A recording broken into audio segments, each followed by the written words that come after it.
Hello friends, welcome to my YouTube channel. तो friends, रात के 9 बज रहे हैं। अभी समय हो रहा है 9 o'clock। तो फ्रेंड्स, आज मैं पूरी रात स्टडी करने वाली हूँ क्योंकि एक दिन में ही मुझे, एक दिन बोल सकते हैं या फिर एक नाइट बोल सकते हैं, मुझे कंप्यूटर पूरा ख़त्म करना है। कंप्यूटर के लिए मैं डेली डेली नहीं लेकर के बैठूँगी क्योंकि टाइम बहुत पास में आता जा रहा है। अब हमारे पास समय है जो कि गिनती के रह गए हैं, है ना, गिनती के दिन रह गए हैं। अब हमारे पास समय बिल्कुल भी नहीं है गंवाने के लिए, तो इस वजह से मैं एक एक दिन में एक एक सब्जेक्ट को अब ख़त्म करूँगी।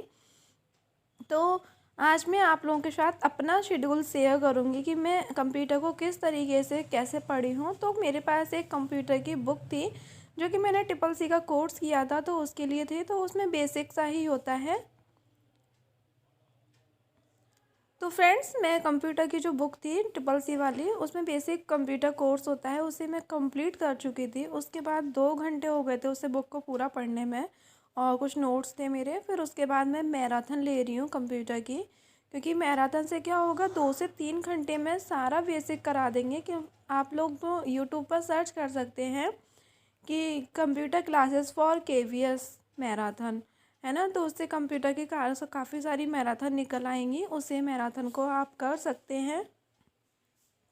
इससे क्या होगा कि आपका जो भी बेसिक होगा वो क्लियर हो जाएगा। और क्योंकि आपका 10 नंबर का आने वाला है कंप्यूटर, तो ज़्यादा तो नहीं आने वाला है, ओनली 10 नंबर का आने वाला है। तो आपने, नॉर्मल सी बात है, CCC किया हो या फिर कुछ और कंप्यूटर कोर्स किया हो, या फिर बहुत से लोगों ने नहीं भी किया होगा, तो हमारा जो DLED में भी एक कंप्यूटर था सब्जेक्ट, तो कंप्यूटर उसका आप नोट्स हो तो उसके भी निकाल सकते हैं, वरना आप मैराथन से क्लियर कर सकते हैं।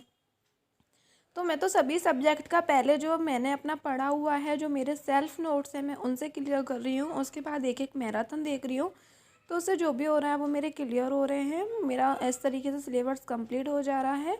और फिर उसके बाद अगर जैसे कोई भी टॉपिक छूट रहा है, तो उसे मैं सिलेबस में से देख करके उसकी अलग से PDF देख ले रही हूँ, उससे मैं सेल्फ नोट्स बना ले रही हूँ। फिर उसके बाद मैं उसके क्वेश्चन आंसर लगा ले रही हूँ। तो इससे क्या होगा, सारे टॉपिक मेरे क्लियर होते जा रहे हैं। तो आज मैं 6 से 7 घंटा पूरी नाइट में पढ़ने वाली हूँ, और अपना पूरा कंप्यूटर में एक नाइट में ख़त्म करने वाली हूँ, जिससे कि कंप्यूटर का सिर्फ रिवीजन रह जाएगा, जिसे मुझे उठा करके सिर्फ अपने नोट्स रिवीजन करने हैं। तो आप लोग देख सकते हैं फ्रेंड्स, मैंने ये कंप्यूटर के नोट्स बना रही हूँ सेल्फ। वैसे बहुत सारा चीज़ें हैं जो कि मेरी पढ़ी हुई हैं, क्योंकि मैंने CCC का कोर्स किया था, तो उसमें ज़्यादातर सारा पढ़ा हुआ है मेरा।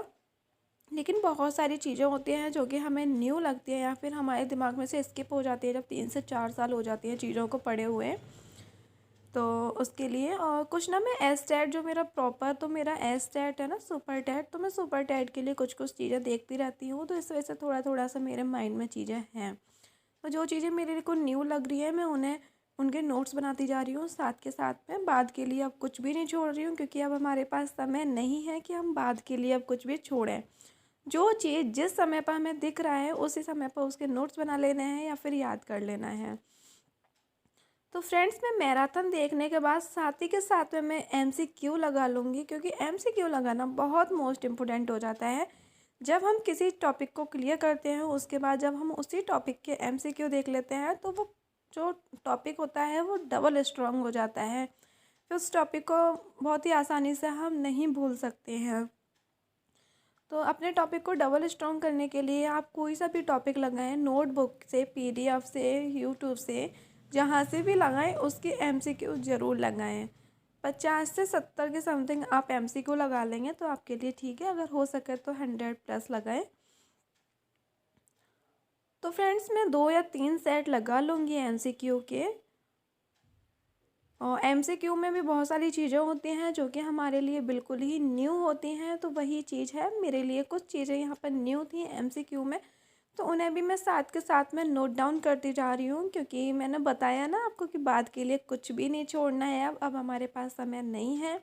और ये छोटे छोटे सब्जेक्ट हैं, जैसे कंप्यूटर हुआ, और करंट हुआ, करंट तो हम, है ना, और GS हुआ। तो GS के लिए तो अब लास्ट टाइम पे आप ना ही देखें तो ज़्यादा बेहतर है, क्योंकि थोड़ा सा समय, उसके मार्क्स बहुत कम आने वाले हैं। 5 नंबर का GS आने वाला है, और जीएस का पोर्शन बहुत बड़ा हो जाता है, क्योंकि जीएस और करंट है 10 नंबर का, है ना। तो पता नहीं जीएस कितना पूछे, और उसके बावजूद भी जीएस का बहुत बड़ा अपना एक सिलेबस है ना। और पता नहीं वो उतना आप पढ़ेंगे उसके बावजूद भी वो क्वेश्चन फंसे या ना फंसे, है ना। तो जैसे कंप्यूटर वगैरह छोटे छोटे ये टॉप सब्जेक्ट हैं, इन्हें हमें कम समय देना है, एक एक समय में अपना ख़त्म कर देना है। अब मैं आज नाइट में पूरा कंप्यूटर ख़त्म कर दूंगी। अब मैं कंप्यूटर को नहीं छूने वाली हूँ, कंप्यूटर को सिर्फ आधा या 1 घंटा दे करके रिवीजन करूँगी, ओनली 2 या 3 दिन करूँगी, उसमें मेरा टाउन कंप्यूटर पूरा क्लियर हो जाएगा। तो फ्रेंड्स मैं एमसीक्यू लगा रही हूँ, आप लोग देख सकते हैं। थोड़ी सी सर्दी तो लगने ही लगती है जब ज़्यादा नाइट हो जाती है, तो फिर मैं हल्का सा अंदर से रजाई ले आई थी, हल्की वाली, जिसे हल्की सी मैं डाल लूँ, क्योंकि अगर मोटी वाली रजाई लेंगे तो उससे ज़्यादा हमें गर्माहट मिलेगी, तो हमें नींद आ जाएगी। तो इस वजह से हल्का सा गर्म मैंने डाला है, ताकि हल्का सा मुझे ठंडक भी रहे और हल्का सा गर्मी रहे, ताकि वरना मुझे ठंड भी ना लगे। तो फ्रेंड्स मैं आज का अपना शेड्यूल मैं आप लोगों के साथ शेयर कर चुकी हूँ। मुझे बज गए थे 1 बज गया था नाइट का ये सारे करते करते, क्योंकि मैं 9 बजे बैठी थी, तो इधर तो मुझे थोड़ा सा टाइम लग ही जाएगा। 1 से 1:30 बजे के टाइम पर फिर मैं सोने चली गई थी, मुझे फिर नींद भी आना शुरू हो गई थी, और मेरा आराम से कंप्यूटर ख़त्म भी हो चुका था। चलो फ्रेंड्स, इस वीडियो को ज़्यादा लंबा ना करते हुए इस वीडियो को यहीं पे एंड करती हूँ। आई होप आप लोगों को पसंद आया होगा।